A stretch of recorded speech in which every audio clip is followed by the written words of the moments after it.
How you doing today, Nathan? I'm good. How are you? I'm doing great. If I knew absolutely nothing about Sanhedrin, how would you describe the band's music to me? We are a straight up heavy metal band, three-piece, female fronted rock and roll. Absolutely short and to the point. I'd agree that's how you sound on your latest release, Lights Out, released through Metal Blade Records. Lights on. Light, No did I worries. say Lights Out? It's okay. We get it Well, all when the you're time. finished listening to the record, it's certainly Lights Out. How about that? Sounds good to me. You guys have released two singles so far. Let's talk a little bit about them. What's the story behind Lights On, Well, Lights on are the singles or the record? the single? Sorry. Okay. Well, the first single is called Correction. That song is basically about the pandemic and about, the global correction that was happening. I guess humanity being the scourge that it is on the planet, needed a little bit of correction.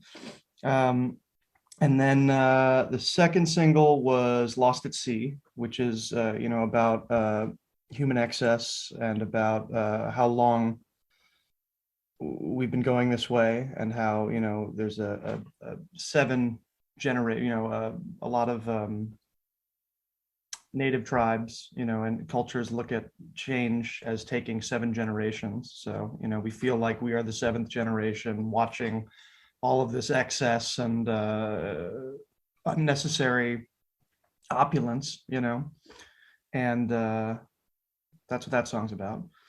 And then Scythian Women, Erica found an article about a burial site. It was like an archaeological find, where it was three women, 50 years apart, looked like a mother, daughter, grandmother, and their legs were broken, to look like they were horses, and this basically she did some research and looked up about these Scythian warriors, and the women were warriors. So this was our first foray into like history metal. We never really done that before. It was always like social context or personal experience or something like that. So it's kind of fun for us to just break out and write something about killing and hordes of warriors overtaking civilization.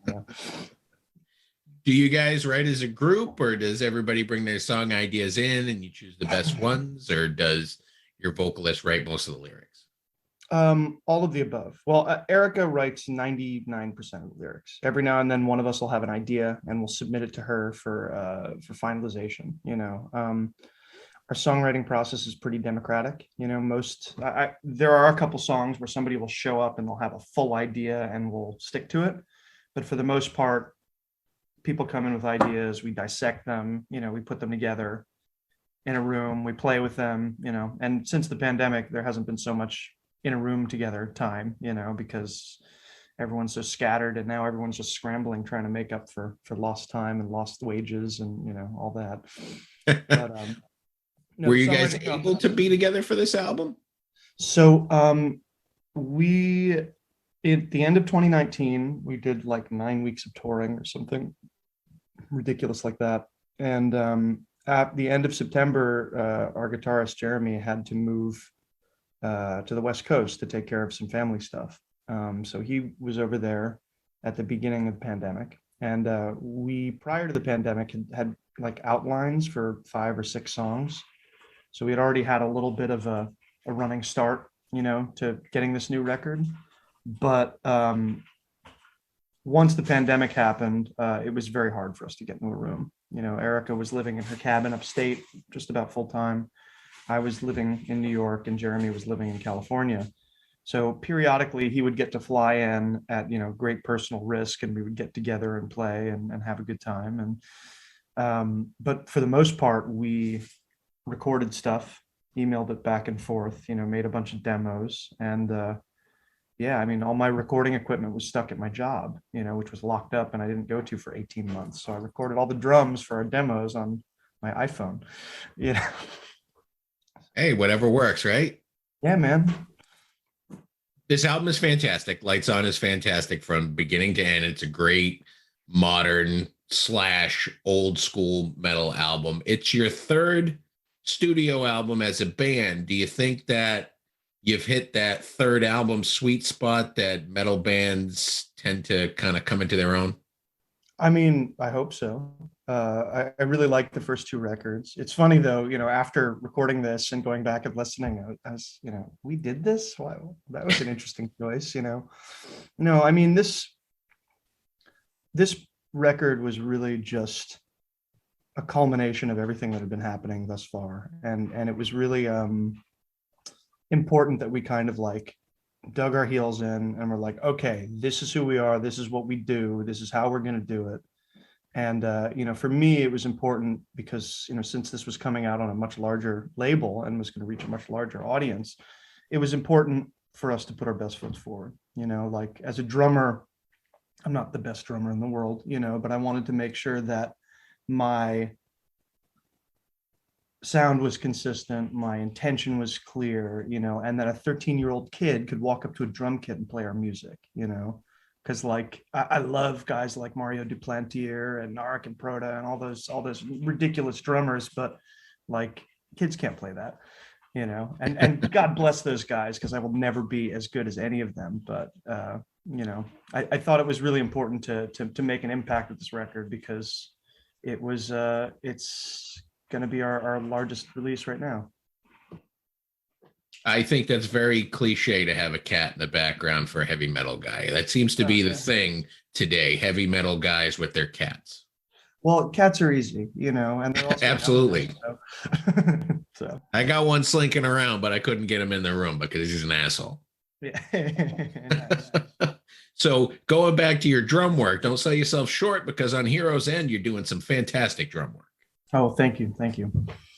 Yeah, this was a really great record. It was a really good opportunity to kind of stretch our legs. And again, for me, it was all about intention and power and just keeping it simple, writing it for the song, having my little moment here and there, but it was all about the song and the record and as a whole. And I think we did a pretty good job. I hope we did.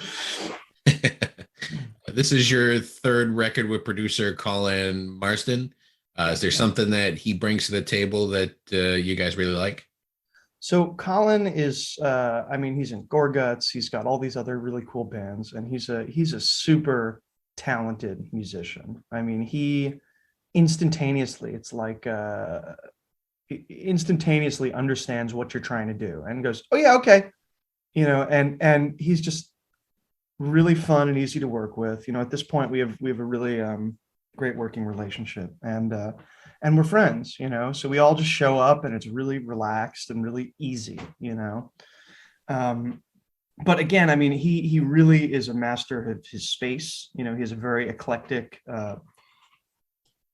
collection of gear, and he has a really kind of specific way of working, but he's really good at doing that, and it doesn't interrupt the creative process. It doesn't interrupt, what we're doing.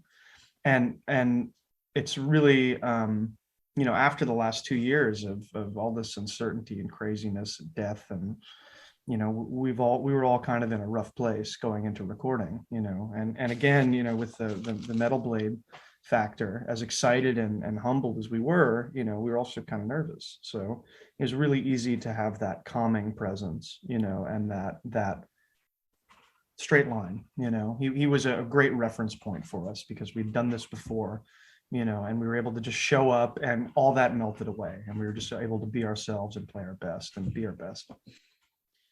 Kind of part of the heavy metal music scene is sort of eye-catching album covers, and Sanhedrin has certainly had eye-catching album covers, but you certainly have outdone yourself with Lights On. You've used Seventh Bell artwork once again for the cover. Why particularly did you go with them? So we were actually originally going to go somewhere else. We were going to do something different because Jack had done amazing work for us, Jack Seventh Bell.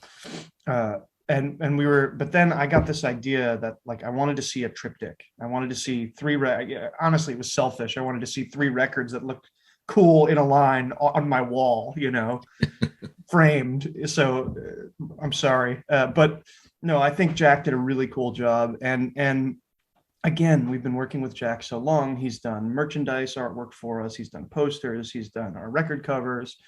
That it's just simple. You know, we gave him an idea. He did something. There was a minor revision. There were a couple minor revisions after that, and it just came out perfect, you know. And I think again, we give him, it's important to us that when we collaborate with somebody, we give them leeway. We give them room to um, do what they want to do, you know, and let themselves shine. So with this one specifically, Jack was really amazing. You know, we said, this is what we want. And then the next email was a picture of it. So, yeah. How did you get your deal with Metal Blade Records? So there was a guy named Ula Garrett. He runs a management company. They manage a few bands. I think one of them is like Tribulation.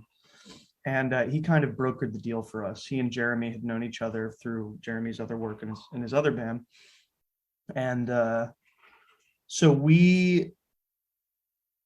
I mean, to be honest, we were very happy with Enrico and Cruz del Sur. You know, we had been very well taken care of, and the idea kind of came about as an outside suggestion, like, "Hey, would you guys be into this?" And we were kind of like, "Yeah, absolutely." I mean, Metal Blade, Metal Massacre, Slayer, Metallica. Ula was able to help us kind of broker the deal, and we sent our demos, you know, which with iPhone recorded drums, and you know, and you know, the songs were good. It came out good. It came out fun. Sorry, buddy. We're gonna go. And it all just kind of worked out. And you know, the Metal Blade experience has been amazing. You know, they are super on top of it. Our A&R guy Andreas is awesome, and has been really championing us and helping us kind of navigate the larger label experience. But yeah, that's basically how it happened. The deal was kind of talked about, and then it happened, and we said, "Yeah, uh-huh, uh-huh." Well, yeah, there's a lot of great legacy bands that came out of Metal Blade. Have you had a chance to meet any of those guys or play with any of those guys yet? So as a band, let me think.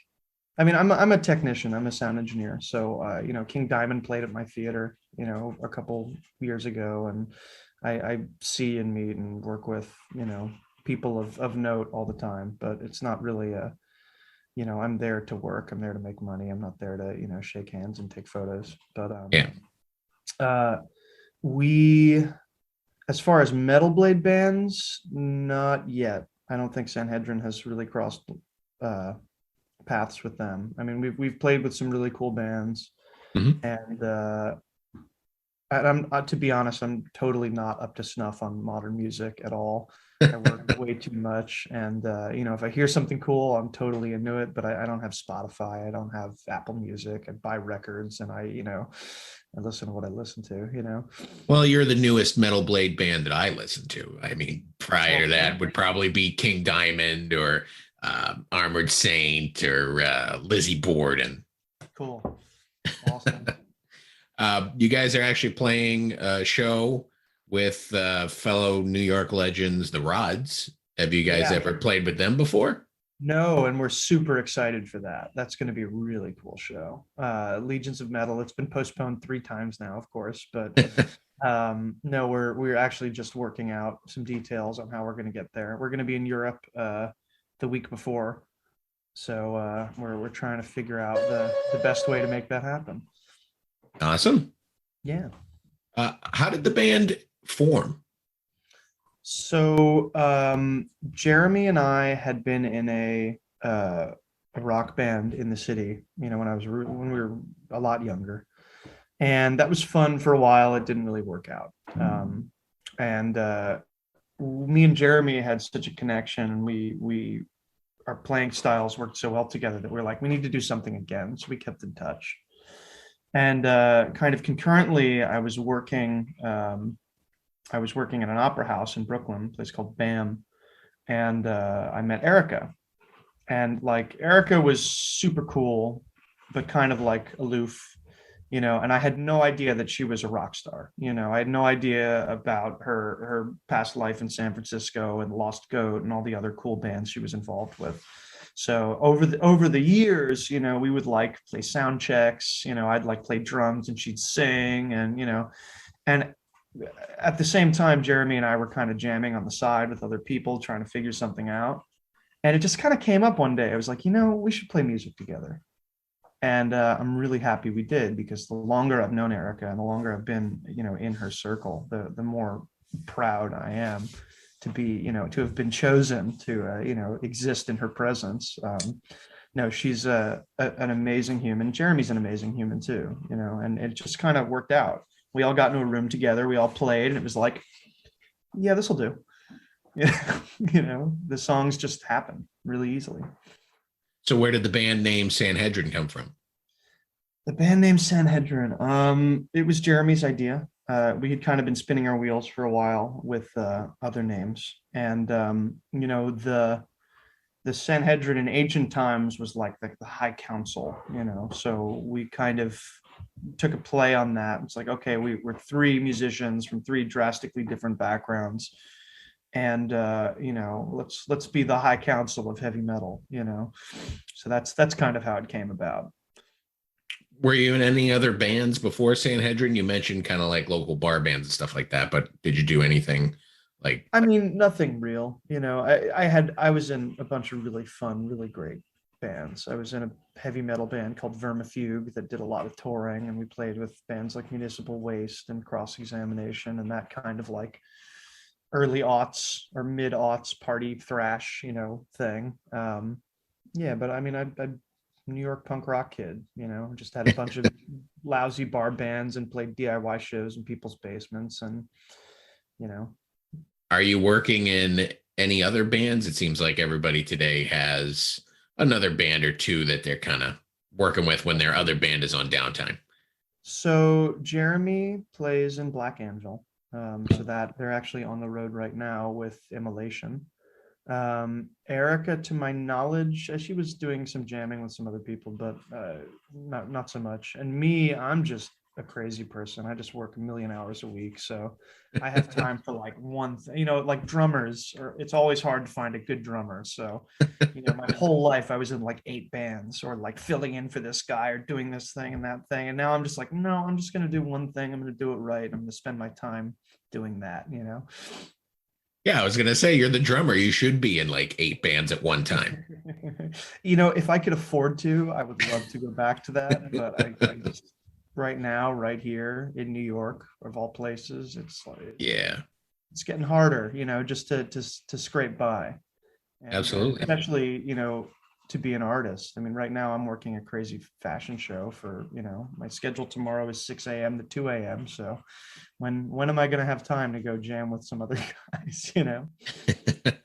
Fashion show may be boring, but it's certainly fun to look at, right? Yeah, it can be for sure. Well, those are all the questions I have for you today, Nathan. The new album is Lights On.